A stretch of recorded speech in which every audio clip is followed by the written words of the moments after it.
Olá pessoal, tudo bem? Eu sou o professor Elson Soares. A nossa disciplina de hoje é Metodologia do Ensino de História ou Fundamentos da Didática do Ensino de História. Será uma aula de 30 a 40 minutos. Vocês receberão também o material da disciplina, assim como a avaliação. Enviarão essa avaliação de acordo com o prazo estabelecido pela coordenação de vocês. Tá bom? Vamos lá. Então, fundamentos e didática da história. O que a gente vê nessa disciplina? Qual o objetivo principal dessa disciplina para o curso de pedagogia ou para o curso de uma formação em licenciatura plena? O objetivo principal é nós estabelecermos uma relação entre passado, presente e futuro. Como assim, professor? Porque a história ela não serve apenas para olhar para o passado. Ela serve para eu aprender a conhecer o passado, para eu compreender o presente e construir o futuro.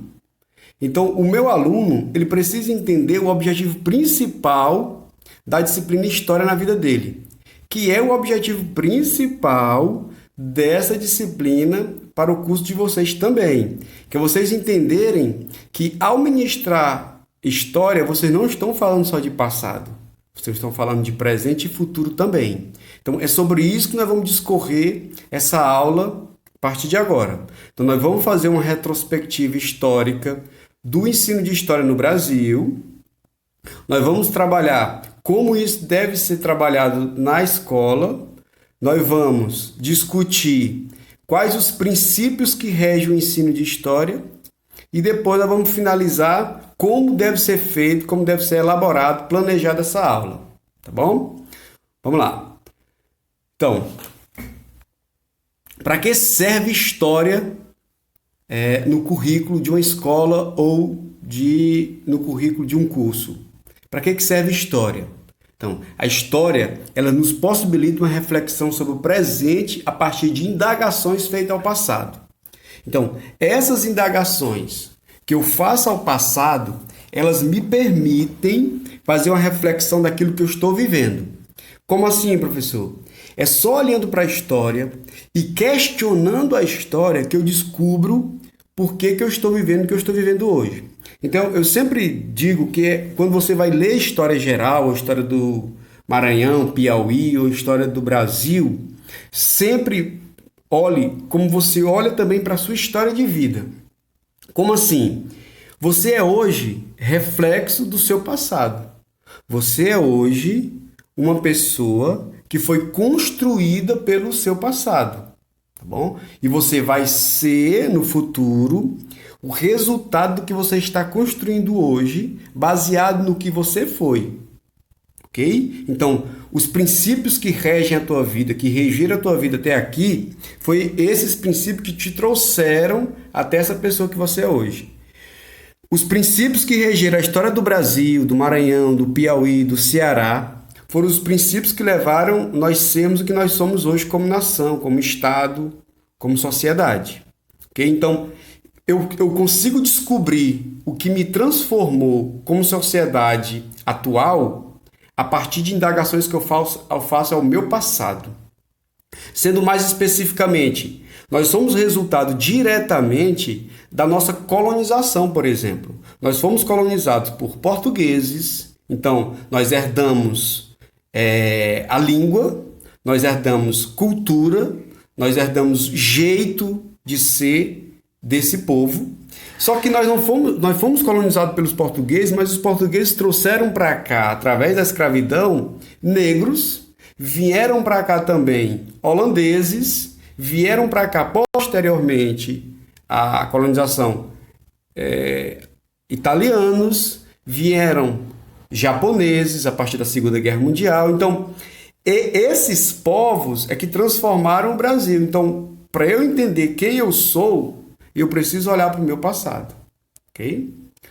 Procura nos despertar para a tomada de uma consciência histórica, apontando para a importância que cada ser tem em sociedade, que cada ser em sociedade possui, independentemente de classe social, de gênero, escolaridade, etc.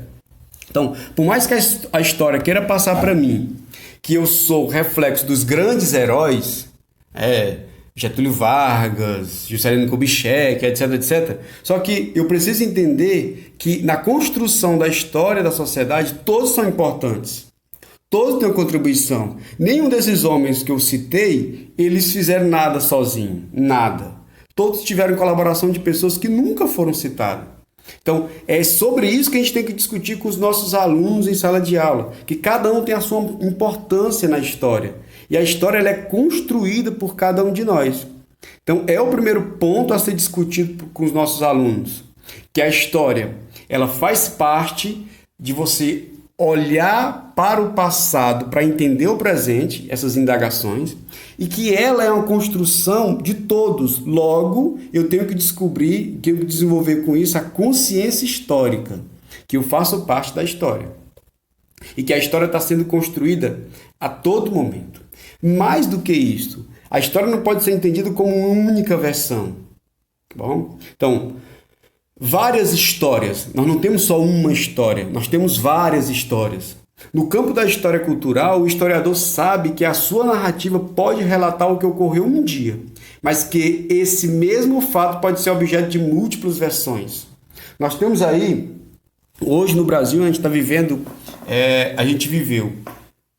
recentemente, a gente viveu a partir de 64 a ditadura militar, que basicamente foi os militares tomaram o poder com a desculpa ou com a explicação de que o Brasil ia ser tomado pelo comunismo, que estava vindo uma onda de comunismo no mundo e que o Brasil seria levado por isso. Para conter essa onda, os militares fizeram uma ditadura, tomaram o poder, deram um golpe e tomaram o poder. Ponto. E foi isso que foi contado para nós ao longo da história, né? A gente viu isso em livros, a gente ouviu aulas sobre isso e tudo mais. Com a reabertura política do Brasil, a partir de 79, e nós tivemos eleições indiretas, depois eleições diretas em 1989, né? O Collor foi eleito, depois foi deposto, tudo mais. Então, essa história é recente. E aí, a gente sempre ouviu que os militares foram truculentos, etc, etc, com o pessoal. E quando o Bolsonaro assumiu o poder agora, ano passado, ele tentou, e ele tem tentado, mudar essa versão da história. Então, ele tem dito para os seus ministros de educação que assumiram até agora, para os livros didáticos, a partir de agora, mudar essa narrativa. Dizer o seguinte, que os militares fizeram isso pelo bem do Brasil, porque o Brasil ia se transformar numa Cuba, numa Venezuela, etc, etc. Professor, quem tem a razão? Não sou eu que vou julgar quem tem a razão. Eu só estou mostrando para vocês que existem duas versões da mesma história. O pessoal que foi perseguido em 64 diz que essa ditadura foi truculenta e que tirou a liberdade do povo. O pessoal que deu o golpe, os militares, dizem que não, que eles evitaram a ditadura maior do proletariado, que era uma ditadura baseada no comunismo. Então, o que eu estou dizendo é que o mesmo fato histórico tem duas versões, ou mais. O mais certo seria afirmar que a história estabelece regimes de verdade e não certezas absolutas. É sobre isso que nós temos que discutir com nossos alunos em sala de aula. Inclusive, vou finalizar a disciplina falando sobre isso. A gente tem várias fontes históricas que fazem com que a gente tenha várias verdades sobre um fato que tem que ser respeitado. Eu não posso dizer do nada. E isso foi assim, assim, assado, porque eu acho que foi. Não. Eu tenho que ir lá buscar e eu vou ter uma interpretação a partir daquilo, só que eu preciso entender que é mais uma verdade sobre um fato histórico. Assim fica difícil. E aí qual que vai ser a verdade? Cabe a você investigar também se as fontes que aquela pessoa colheu, se são fontes fidedignas ou não, se são fontes confiáveis ou não. Ok? Nós temos as fontes históricas, que eu estou falando agora para vocês, são fontes orais. Como que eu encontro as fontes orais? Através de testemunho de pessoas, lendas. Nós temos fontes não escritas, que são utensílios e instrumentos da civilização material. monumentos, obra de arte, fotografia, e nós temos fontes escritas. São cartas, diários, jornais, anúncios, obras literárias, leis, inscrições em pedras e em outro material. Então, essas fontes históricas, elas que vão dar a veracidade para o fato histórico. Acontece que, ao fazer isso, o homem traz essa fonte, só que essa fonte não chega do mesmo jeito quando ele vai nos comunicar, porque ele tem a interpretação dele.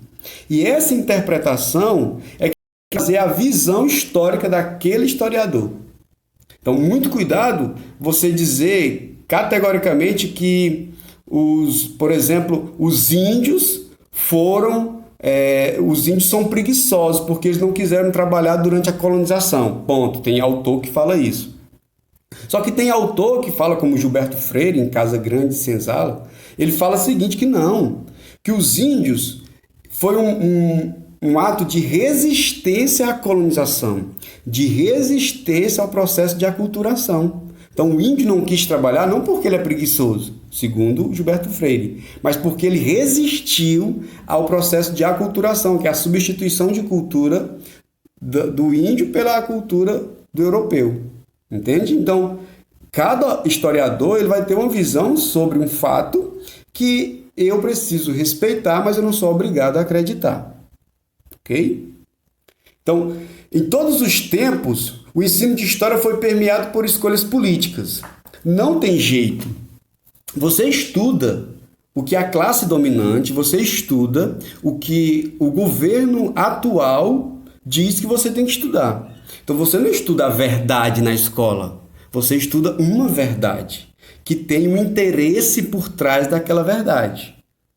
Entende? Então, nós estamos estudando hoje no Brasil uma verdade que tem um interesse por trás. Qual é o interesse? O interesse do atual governo. Então, ele vai tentar desconstruir essa narrativa do pessoal que foi perseguido durante a ditadura militar. Essa narrativa, ela de certa forma, ela prosperou no Brasil com a Constituição de 88. Então, a partir daí, todo o material didático, por exemplo, ele é construído a partir de uma visão histórica do Brasil. Bolsonaro tenta mudar isso.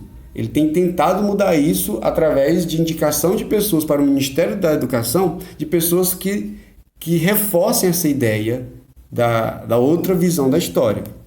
Então, eu vou fazer aqui para vocês, rapidinho, em 3 ou 4 slides, uma retrospectiva do ensino de história e mostrar para vocês como isso é um fato histórico, de que a história ela serve ao poder atual. Então, o poder atual ele manda a história para nós assim como ele quer que seja construída. Então, no Brasil, após a proclamação da República em 1889, a construção da identidade do país tornou-se prioridade. Então, o que foi que a República, a Primeira República, falou sobre o ensino de história? É que nós tínhamos que, a partir dali, construir uma identidade. E se tornou prioridade. Então, o Brasil tinha que ter uma identidade. Quem somos nós? Nós tínhamos que construir a partir do ensino de história. Então, quem somos nós? De onde nós viemos? Qual é a função do brasileiro no mundo? Qual é o traço característico do brasileiro? Qual a sua identidade? Identidade vem daquele que identifica. Percebe que para identificar alguém, você tem que ser diferente dele para eu poder te identificar. Então, o que diferencia o brasileiro dos outros povos é essa a identidade do brasileiro. Então, queria se construir a partir daí, do ensino de história. As elites tinham de garantir a existência de um Estado-nação, escolhendo para ser ensinado aos alunos conteúdos que exaltavam grandes heróis nacionais e feitos políticos gloriosos. Então, era essa a ideia da República. Nós falávamos de grandes heróis. Percebe que esse ensino até hoje, até ontem praticamente, e hoje, ele tem sido dado na escola, falando de grandes heróis. Então, Pedro Álvares Cabral, Tiradentes. Então, são heróis de descobrimento, heróis da resistência. Então, esses heróis, esse jeito de ensinar história, ainda vem da República, da Primeira República do Brasil, de 1889. Bom? Desde então, poucas mudanças aconteceram em termos do que e como ensinar nessa área. E todas foram influenciadas, sobretudo, pelas visões de quem estava no poder. Pronto. Então, esse é o ponto fundamental para nós até aqui, olha. Então, essa visão de quem está no poder, pelas visões de quem estava no poder. Então, houve mudanças, claro, sutis. Até hoje algumas escolas ensinam assim, os grandes heróis. Mas percebe que essas mudanças sempre foram para benefício de quem estava no poder. Então, eu estou no poder, eu vou mudar de acordo com a minha visão histórica. Ok? Evolução histórica do ensino de história no Brasil. Então, vamos observar. A maioria dos professores do Colégio Pedro II, que era formada por membros do Instituto Histórico Brasileiro, criado em 1838, tá bom? Acreditavam que o ensino de história tinha o papel de formar moral e civicamente. Daí vieram disciplinas como Educação Moral e Cívica, OSPB, vieram dessa a função da história, segundo esse primeiro colégio, Pedro II, que ainda hoje existe, é um colégio federal. Nós temos os institutos federais e nós temos o Colégio Pedro II, que é um colégio federal, tá bom? Que esse colégio foi o primeiro a trabalhar essa ideia de formar civicamente o cidadão brasileiro a partir da história. Via a história como uma sucessão de fatos que não aceitavam interpretação. Essa era a visão do ensino de história. Uma sucessão de fatos, ou seja, cronologicamente, pesquisadores e educadores deveriam se manter neutros e se ater a passar os conhecimentos sem discuti-los, usando para isso a exposição cronológica. Então percebe que eu tenho 40 anos e eu estudei numa escola pública, e todos da minha época no Brasil devem ter estudado assim, que o ensino de história era nós decorarmos datas, nós memorizarmos datas. Então, quando que o Brasil foi descoberto? 1500. Pronto. Quando que os jesuítas chegaram no Brasil? 1549. Quando que os jesuítas foram expulsos? 1759. Tá entendendo? Então, decorava-se datas, porque era uma exposição cronológica que nenhum pesquisador e nenhum educador queria se meter ali. Eles eram neutros. Então, com isso, a gente entendeu que o ensino de história ele era imutável. A gente entendeu que a história ela é imutável. As pessoas diziam, contra fatos não há argumentos. Ponto. E em história, contra fatos históricos, há argumentos sim, porque eu acabei de mostrar para vocês como é feita a história. Eu vou lá, eu sou um historiador, eu busco uma fonte e a partir daquela fonte eu tenho uma visão de mundo que não precisa ser exatamente como a fonte está. Eu vou ter uma interpretação dela, entende?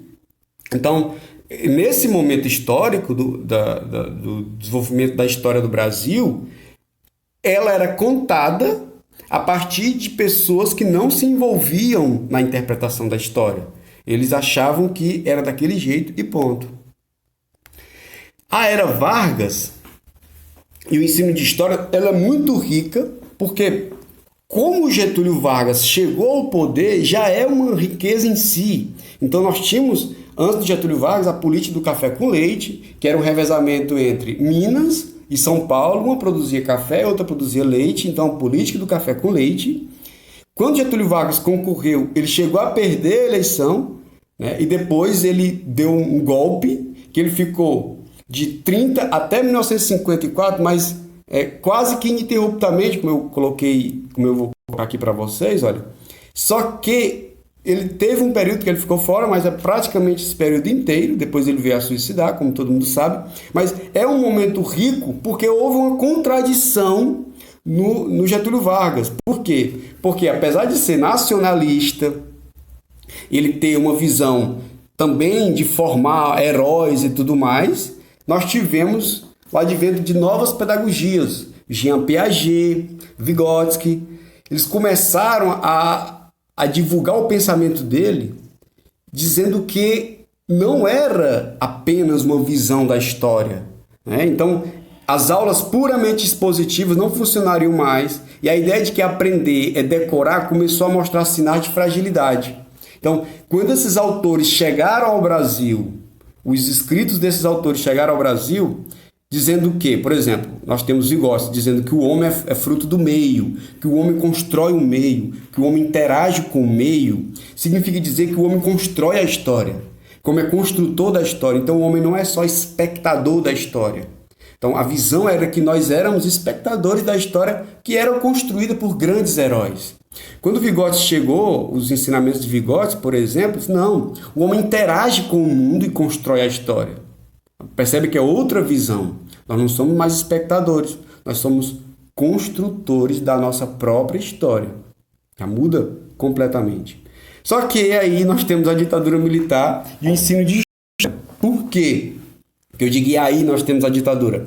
Porque a ditadura foi uma visão completamente diferente do que tudo que estava acontecendo. Então, a ditadura é como se fosse um hiato no ensino de história no Brasil. Por que, professor, um hiato? Porque a ditadura, ela tinha um objetivo claro, né?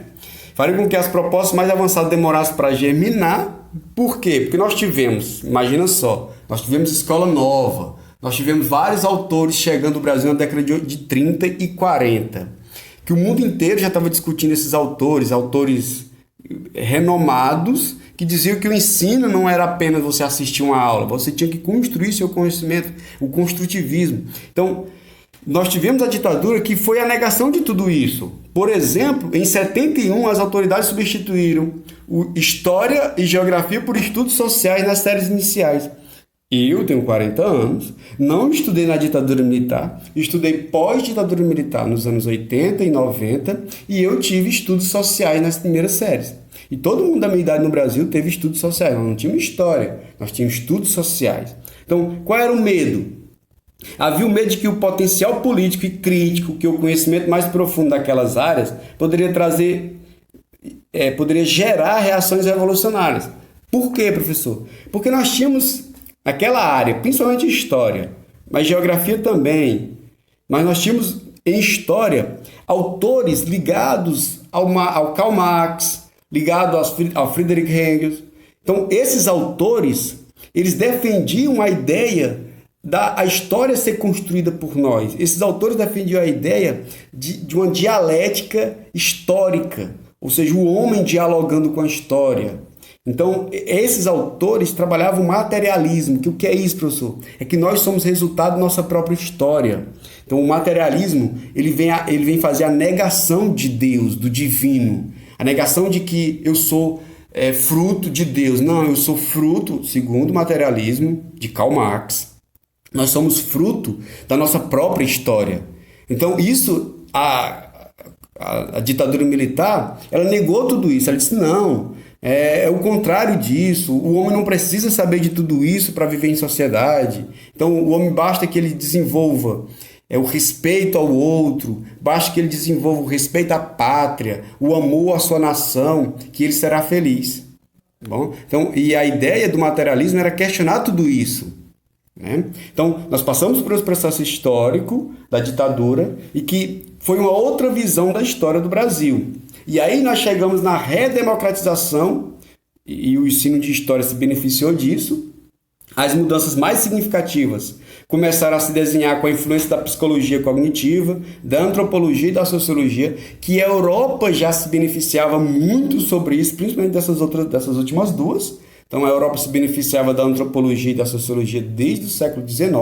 Então, no final do século XX, na segunda metade do século XX, que o Brasil veio discutir essas áreas do conhecimento como fundamentais para eu entender a história.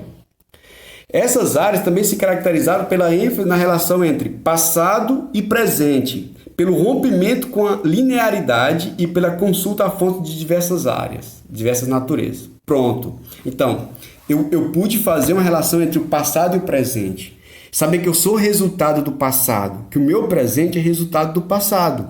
Então, essa relação, que eu chamo de relação, entre aspas, maquiavélica, e não porque Maquiavel, por exemplo, tomou o termo maquiavélico no dicionário, tomou um termo de pessoa ruim, mal, não tem nada a ver. O Maquiavel, ele foi o primeiro autor, ele criou a ideia da ciência política. Ele foi o primeiro autor a dizer que a história não era algo linear.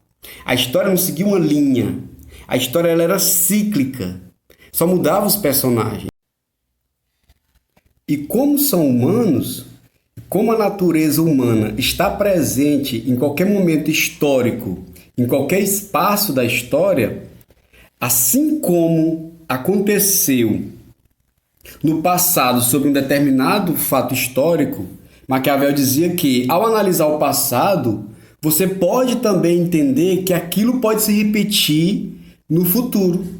Então, eu peguei aqui um objeto, bicicleta. Nos anos 60, as pessoas, por exemplo, aqui de Copacabana, as pessoas andavam no Brasil e no mundo de bicicleta porque não se tinha acesso a carros, motos como temos hoje, né? Então, o objeto bicicleta era um objeto muito utilizado por todos, praticamente por todas as classes sociais, né? Então, o pobre tinha muita dificuldade de comprar uma bicicleta, mas comprava em várias prestações, vamos dizer assim. E o rico andava-se de bicicleta também porque era o único meio de transporte que tinha disponível no momento. Acontece que, por exemplo, 2019, 2020, nós temos de novo a bicicleta, mas não como algo necessário para a humanidade ou para a sociedade. Ou, vamos dizer assim, não algo apenas que existe aquele objeto, o único objeto. Não, agora já tem uma opção e que o mundo hoje inteiro está sendo estimulado. Nós temos aqui um exemplo da bicicleta elétrica, ou uma bicicleta que é compartilhada no Rio de Janeiro, em São Paulo, em Minas Gerais e no mundo inteiro. Então hoje, antes eu tinha o fato da bicicleta ser o único meio de transporte e hoje eu tenho o fato da bicicleta ser um meio de transporte de pessoas que têm uma outra visão de mundo. Então você está em Roterdã, você está na Noruega, você está em Paris e você tem dinheiro para andar no melhor carro e você anda de bicicleta, você opta para andar de bicicleta. Então, o objeto bicicleta, ele hoje tem outra função. Claro, ele tem a função de transportar, mas hoje a motivação é outra, entendeu? Então, alguém poderia prever isso no futuro? Jamais. Mas o Maquiavel diz que a história ela é cíclica porque os objetos, no caso bicicleta, eles vão tomando outras proporcionalidades, outras ideias, assim como os seres humanos vão buscando outras formas de se acomodar. Ok? Então, isso era o que eu fiz com vocês, foi uma visão maquiavélica da história. Retomando com vocês Maquiavel, não do ponto de vista mal, não, mas do ponto de vista de olhar o passado clássico para poder entender o que nós estamos vivendo hoje. Então, e como deve ser hoje, professor, o processo, o ensino de história? Então, hoje não se concebe o estudo histórico sem que o professor apresente diferentes abordagens do mesmo tema, fato ou conceito. Então, hoje se você for dar aula de história, ou quando vocês forem dar aula de história, você precisa mostrar diferentes abordagens. É importante para que o aluno perceba que, dependendo da visão e da intenção de quem conta a história, tudo muda.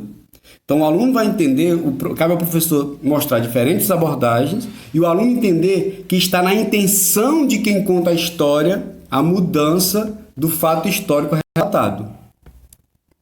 Então, durante as aulas é impossível apresentar todas as maneiras de ver a história, mas é fundamental mostrar que ela não é constituída de uma única vertente. Sempre que eu coloco esse item aqui, é para explicar para vocês o seguinte, porque sempre vem uma pergunta quando eu estou em sala de aula, os alunos perguntam, quando eu mostro esse 2, o segundo aqui, os alunos dizem, professor, então eu vou ter que dar todas as interpretações? Não há tempo para isso. Mas você pode dizer que aquela não é a única vertente da história, né? A história não é a única, aquilo que você está contando não é a única verdade, existem outras visões daquilo ali.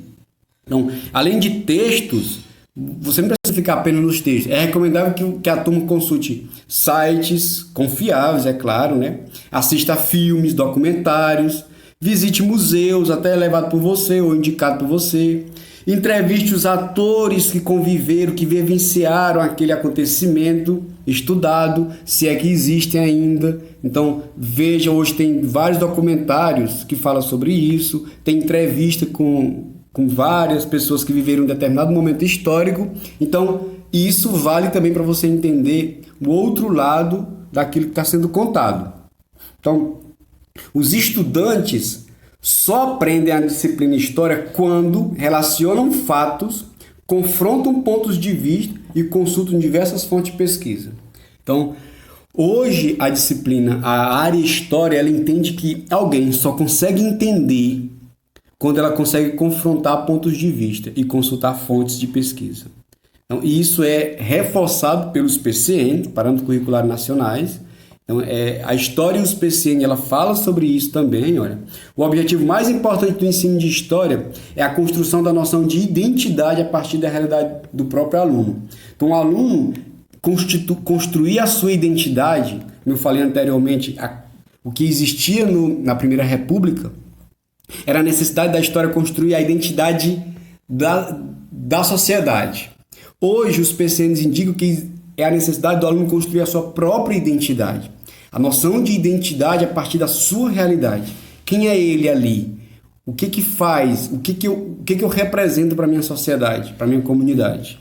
É primordial que o ensino de História estabeleça relações entre identidades individuais, sociais e coletivas, entre as quais as que se constituem como nacionais. Então, é importante como se dá o ensino de História nas primeiras séries, nas séries iniciais. Então, o ensino de História se dá a partir da história do aluno, que é a identidade individual dele, a história dele, quem é ele, quem é a sua família, quem é ele na família, aquela árvore, né, da família. Então, os coletivos sociais, então quem é ele na sua região, ele faz parte, eu posso partir da família, aí o bairro, cidade, estado, região, país, mundo. Então, é exatamente isso. Eu vou tratar de temas que levem até o geral. Okay? Então, para que o aluno faça é fundamental que ele tenha a percepção do eu e do nós, que é distinto dos outros. Né? Então, existe a relação de eu e nós, que está até na página 12 do material de vocês, tá bom? Vocês deem uma olhadinha lá, está na página 12 do material de vocês, que fala sobre essa ideia do eu e do nós. E eu enquanto identidade individual e nós enquanto identidade coletiva. Tá bom? Isso, eu preciso entender mais do que se deve discutir história com os alunos sobre história. Então, o que eu posso discutir com os meus alunos sobre história? Então, eu coloquei aqui alguns pontos para que vocês entendam qual é o objetivo da história e o que deve se discutir com os alunos. A gente está indo para o nosso final. Então, despertar o interesse dos alunos pela historicidade de conceitos do seu cotidiano. Então, despertar que os alunos entendam de onde é que vem isso que eu faço, de onde é que vem essa prática, a feira da minha cidade, vem de onde? Quem foi os primeiros que idealizaram isso? Então, esse prédio da minha cidade, quando ele foi construído? Quem construiu? Qual era o objetivo dele? Então, em várias cidades do Piauí, Maranhão do Nordeste, inteiro do Brasil, nós temos prédios que já foi a prefeitura da cidade, que hoje não é mais, é uma biblioteca, ou está abandonado. Então, despertar esse interesse no aluno por algo do seu cotidiano, a historicidade daquele algo é muito importante. Fazer a interligação entre assuntos significativos. Nada adianta você dizer algo solto sobre datas, momentos históricos, se você não faz essa interligação. Desenvolver as noções de semelhanças e diferença. O que há de semelhanças de um povo e o que há de diferença desse povo. O que há de diferente hoje com o ontem e o que há de semelhante de hoje com o ontem. Desenvolver as noções de permanências e mudanças. O que permaneceu e o que mudou com o tempo. De que forma mudou. Trabalhar a noção de tempo partindo das experiências vividas pela criança, que eu acabei de dizer para vocês. Então, noção de tempo, o que é o hoje, o que é o ontem, o que é o amanhã. Então, quando você trabalha o ontem, você trabalha passado, o hoje, presente, o amanhã, futuro, que é exatamente o que vai falar sobre história para o aluno, ele entender que existe um ontem, um hoje e o amanhã, e que ele é construído. Tanto esse ontem foi construído, como esse amanhã está sendo construído no hoje. Ensiná-la a diferenciar passado, presente e futuro, a partir daí, que eu expliquei agora, orientá-la a perceber o efeito do passado no presente e saber que o futuro pode e deve ser planejado. Então, eu sempre digo que quando você está dando aula para crianças pequenas ou pré-adolescentes, você tem que... A história, ela tem que ter sentido para eles. Então, eu posso trabalhar, claro, o futuro do Brasil, mas eu posso trabalhar o futuro dele também individualmente. Eu posso dizer que a história do Brasil está sendo construída hoje por nós todos, mas o futuro dele deve ser construído hoje por ele. Por exemplo, estudando, se interessando, buscando entender melhor o que está sendo discutido com ele. Bom? E aí, para finalizar, eu disse a vocês no início da aula que a gente ia trabalhar o planejamento da aula de história, né? Então, como se deve planejar uma aula de história para essas crianças? O professor precisa levar em consideração toda a realidade que está presente naquela comunidade. Eu preciso conhecer a comunidade. Se for uma comunidade rural, eu preciso conhecer a comunidade. Se for uma comunidade urbana, eu preciso conhecer com quem que ela se relaciona para eu poder trabalhar a história ali. O professor define os objetivos, os conteúdos, as estratégias e a avaliação que irá utilizar. Claro, tem que ser definido. A avaliação ganha uma importância maior no processo devido ao seu caráter diagnóstico e processual, tanto para o professor quanto para o aluno. Então, é muito importante, antes de começar uma aula de história, principalmente, a gente trabalhar alguns conceitos de história para tentar descobrir o que eles sabem sobre aqueles conceitos. Qual é a visão deles sobre aqueles fatos históricos, que é do conhecimento de todo mundo. Mas o que eles entendem por aquilo? Quando eu falo em Tiradentes, o que vem à cabeça dele no Tiradentes? Vem um herói? Vem um vilão? Quem é Tiradentes? Quem foi Tiradentes? Qual a importância dele para a independência do Brasil? Então, tudo isso tem que ser discutido de maneira diagnóstica para que eu mude a minha aula e interfira também na aprendizagem dos alunos. E por último, o planejando a aula. Então, o plano é importante para evitar que se utilize improvisação, a aula caia na rotina. Importante, todo plano de aula deve seguir isso. O plano deve ser flexível para facilitar os ajustes necessários no decorrer da disciplina, da aula ou disciplina. As estratégias pensadas no plano devem se antecipar as dificuldades que possivelmente aparecerão acerca do conteúdo, e os planos vão se construindo a cada etapa. O plano de aula deve servir para facilitar o ensino e, por consequência, a aprendizagem dos alunos. Porém, é indispensável para a reflexão do professor sobre o desempenho diante da disciplina. Então, eu trouxe para vocês essa ideia do plano aqui, só para reforçar como se deve planejar toda a disciplina, toda a aula e também, especificamente, a disciplina História para essas crianças. Então, o que fica do entendimento dessa aula? É que a história, ela não existe uma só verdade sobre a história, existem várias interpretações dela e isso tem que ser trabalhado na sala de aula. Outra coisa é que a criança é sim, não só espectadora da história, mas construtora da história individual e coletiva, da história do seu bairro, da sua comunidade, do seu estado, país, da história de mundo. Então, essa criança, além de contribuir para essa história, ela pode refletir sobre a própria história para não cometer os mesmos erros. Bom, então, tudo isso vai permear o intelecto da criança para que ela forme uma opinião sobre determinado fato histórico. Ok? Muito obrigado. Façam a avaliação que está na página 23 e 24, que é uma atividade complementar. Vocês receberam o material, essa avaliação ela está como atividade complementar nas páginas 23 e 24, tá bom? Bons estudos, muito obrigado pela atenção de vocês e até a próxima, se Deus quiser.